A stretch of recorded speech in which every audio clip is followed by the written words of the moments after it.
नमस्कार। वार्तावाह पे आपका स्वागत है। मैं बुटस। आज किसानों की चर्चा करने के लिए किसानों के बीच नोखा विधानसभा के सुहगी गांव में आ गए हैं। हमारे बीच दो किसान हैं। हम इनके खलिहान में ही बैठे हैं और ये भी खरीदार के इंतजार में अपने खलिहान अगोर रहे हैं, उसकी सुरक्षा में तैनात है। रामाकांत जी पुराने किसान हैं, अनुभवी किसान हैं। वार्तावाह पर आपका स्वागत है। हम क्या शुभ नाम पड़ेगा आपका? रामाकांत। रामाकांत जी। हाँ जी। कैसा चल रहा है खेती?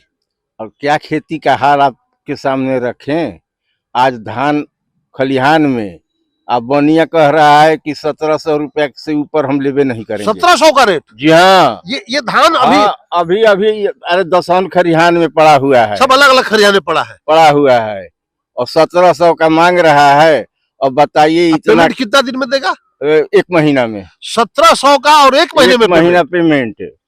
ऐसे तो कह रहा है कि 20 दिन में देंगे, लेकिन देगा होगा नहीं। अभी महीना दवरी भी बाकी है। हाँ, अभी अब इसीलिए हम लोग रुके हुए हैं। और बताइए 1700 रुपये का धान देकर क्विंटल अब हम लोग क्या किसानी में पाएंगे।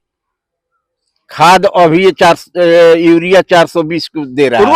उर्वरक कैसे? यूरिया 420 जी। सरकारी रेट तो 267 या 70 है। सरकारी रेट का यहाँ कोई लेना देना नहीं है। सरकारी रेट तो 2300 रुपया है धान का। 2367 है। 67 है। हाँ? और बताइए हम 1700 के बेचने के लिए मजबूर हैं। 1700 1 रुपया बढ़ नहीं रहा है। उसमें भी कह रहा है कि नमी है धान में, अभी भी नमी है। और बताइए हम लोग कब बनिया के लिए रखेंगे कि जो अब नमी कट जाएगा। क्या हाल है हम लोगों का। सब धान कट गया कि अभी बाकी? अभी बाकी भी है। अभी भी बाकी है। आज तारीख हो गया 23 दिसंबर। जी। अभी तो 50% कटा है, 50% अभी खलिहान में और तैयार करने के लिए है।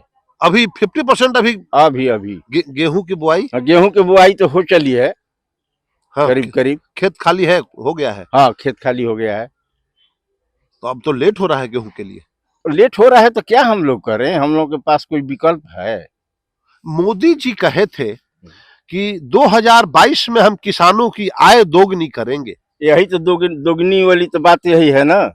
आपके सामने रख रहे हैं, प्रत्यक्ष रख रहे हैं कि 1700 के धान बेचकर कौन सा हम लोग खेती का खर्च देखिए, फर्टिलाइजर का कितना कीमत हम लोगों को देना पड़ता है। बुआई रुपाई सारा चीज खर्च देने के बाद भी हम लोगों को 5000 रुपया 7000 रुपया घाटा में चल रहा है। मैंने अभी खेती जो हुआ है उसके माप पर हम बता रहे हैं। 5000 7000 बीघा 7000 बीघा पर नुकसान है। तो एकड़ पर 10,000 से ज्यादा? हाँ जी। और बताइए हम लोग क्या करेंगे। लागत से 10,000 नुकसान, कम से कम 10,000 रुपया नुकसान 1 एकड़ पे। हाँ, और हम लोगों का सालों जो पूरा सीजन का मजदूरी तो गेहूं की रुपाई जब अगर देर से होगी तो नुकसान वहां भी होगा। आमतौर पे नवंबर में गेहूं लगाना चाहिए। हाँ, कम से कम 10 दिसंबर तक अगर हो जाए तो तभी ठीक ही है। लेकिन अब जो बढ़ रहा है आगे, वो समझिए कि उसका मार्जिन कम ही होगा। जो 10 क्विंटल जाना है वो 8 क्विंटल जाएगा, 7 क्विंटल जाएगा। बुरा हाल है। मौजूदा सरकार के कृषि नीति से आप संतुष्ट हैं? हम लोग कोई संतुष्ट नहीं है। हम लोग संतुष्ट नहीं है। फिर भी मत तो आप लोग देते हैं। मत हम लोग दिए, हम लोग मत अपना तो प्रयोग करवे करेंगे, वो तो हमारा अधिकार है। लेकिन सरकार इस पर कोई नहीं, सारा जगह मतलब समझिए कि धांधली है। कोई उससे हम लोगों का कोई बेनिफिट, 1 पैसे का बेनिफिट नहीं है। हम लोग नुकसाने में हैं।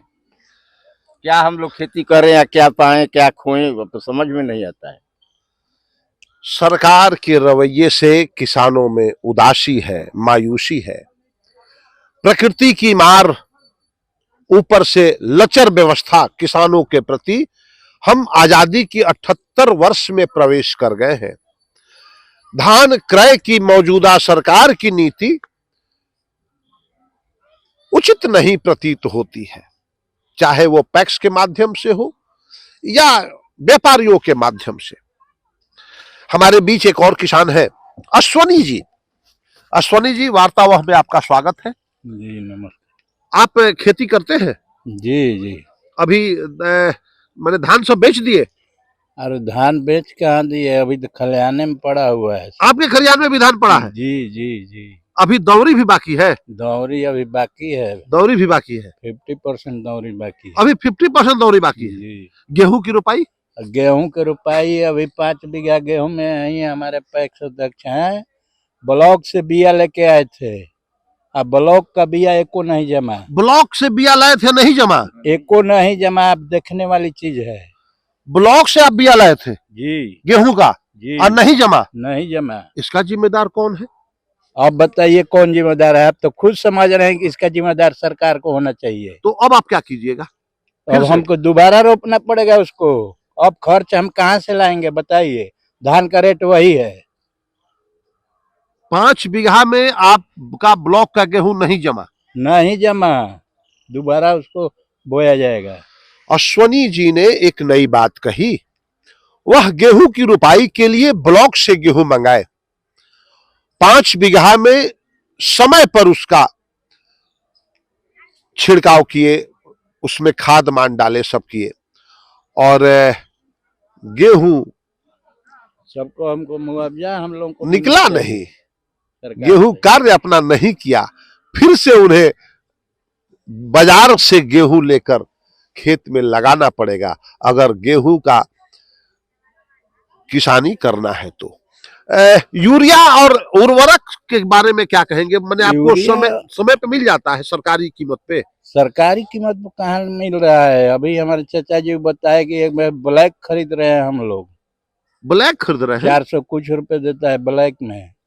400 से ज्यादा जी पर बोरी? जी। 267 रुपए का यूरिया किसान को मिल रहा है, 350 में मिलता होगा कुछ लोग तो। 420 अभी लाए हैं। 420? अभी 420 कल लाए हैं हम।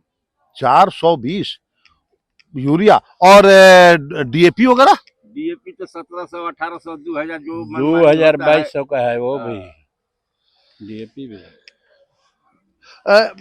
पुआल क्या करते हैं? बेचते हैं आप लोग या खेत में जलाते हैं? ना हम लोग इकट्ठा करते हैं, इकट्ठा पशु है। करके पशु चारा में? पशु चारा में जाता है।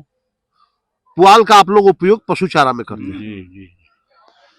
पुआल का प्रयोग पशु चारा में, वैसे मैं जब गांव में प्रवेश किया तो पुआल जलाने का कहीं हमें दिखा नहीं कोई सिस्टम।